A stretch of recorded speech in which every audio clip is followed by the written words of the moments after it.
Que Dieu notre Père et le Seigneur Jésus-Christ vous accordent la grâce et la paix. Amen.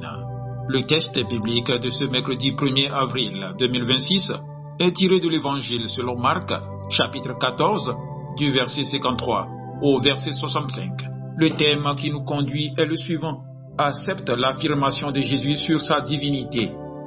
Prions. Seigneur notre Dieu, nous venons devant toi avec humilité. Ouvre nos cœurs et nos esprits afin que nous comprenions ta parole. Seigneur, parle-nous personnellement et transforme nos vies. Que ta vérité nous éclaire et nous conduise sur le bon chemin. Au nom de Jésus-Christ. Amen. Ils emmenèrent Jésus chez le souverain sacrificateur où s'assemblèrent tous les principaux sacrificateurs, les anciens et les scribes.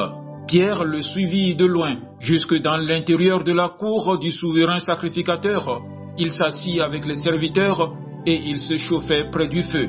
Les principaux sacrificateurs et tout le Sanhédrin cherchaient un témoignage contre Jésus pour le faire mourir et ils n'en trouvaient point, car plusieurs rendaient de faux témoignages contre lui, mais les témoignages ne s'accordaient pas.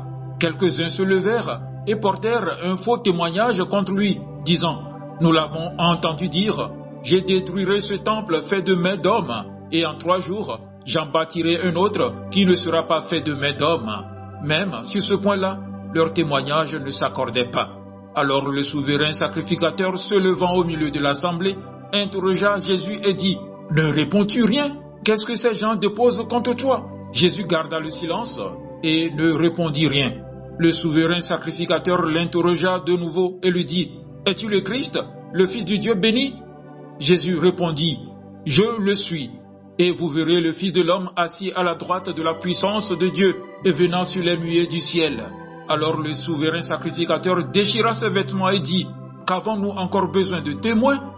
Vous avez entendu le blasphème, que vous ensemble, tous le condamnèrent comme méritant la mort. » Et quelques-uns se mirent à cracher sur lui, à lui voiler le visage et à le frapper à coups de poing en lui disant « Devine !»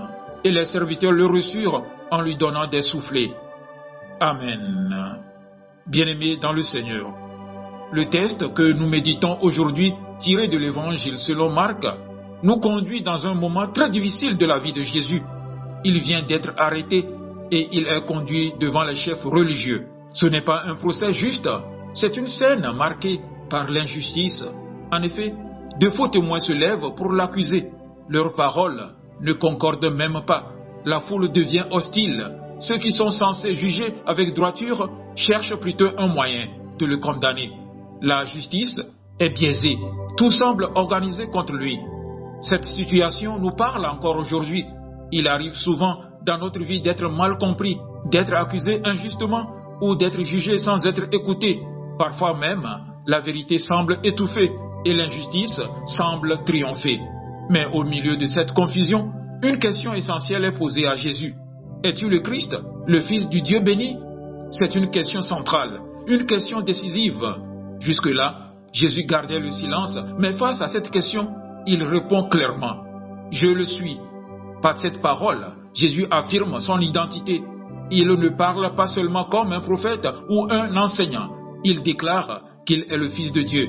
Il affirme sa divinité, même si cela doit lui coûter la vie. Cette réponse provoque immédiatement une réaction violente. Le grand prêtre déchire ses vêtements et accuse Jésus de blasphème.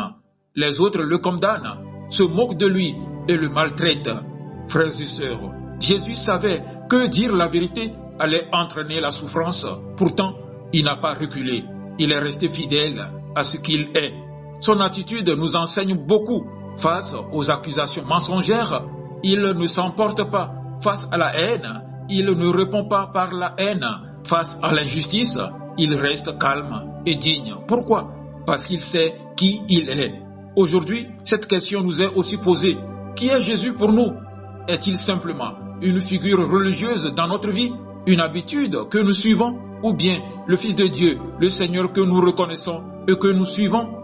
Accepter que Jésus est le Fils de Dieu, ce n'est pas seulement le dire avec nos lèvres, c'est aussi le reconnaître dans notre manière de vivre chaque jour. Cela demande du courage, car croire en Jésus et vivre selon ses enseignements peut parfois nous exposer à l'incompréhension. au rejet ou même à l'opposition. Comme au temps de Marc, au chapitre 14, la vérité de Jésus dérange encore aujourd'hui. Mais ce passage nous montre le chemin à suivre. Lorsque nous faisons face à l'injustice, nous sommes appelés à ne pas répondre au mal par le mal. Nous sommes appelés à garder notre cœur dans la paix, à rester attachés à la vérité et à faire confiance à Dieu. Dans la vie quotidienne, cela signifie choisir l'honnêteté même quand c'est difficile.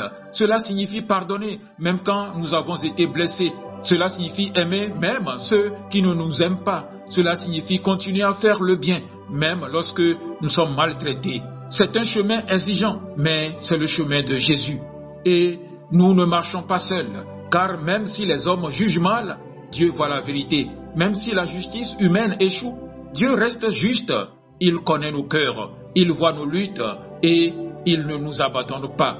Bien-aimés, dans Marc 14, Jésus déclare « Je le suis ». Cette parole résonne encore aujourd'hui. Nous ne pouvons pas rester indifférents. Nous sommes appelés à faire un choix, accepter ou refuser cette vérité. Que chacun de nous choisisse d'accepter Jésus comme le Fils de Dieu, de lui faire confiance et de marcher avec lui chaque jour, quelles que soient les circonstances. Que Dieu nous aide à rester fidèles comme Jésus l'a été. Amen. Agréable journée et merveilleux mois d'avril à vous tous.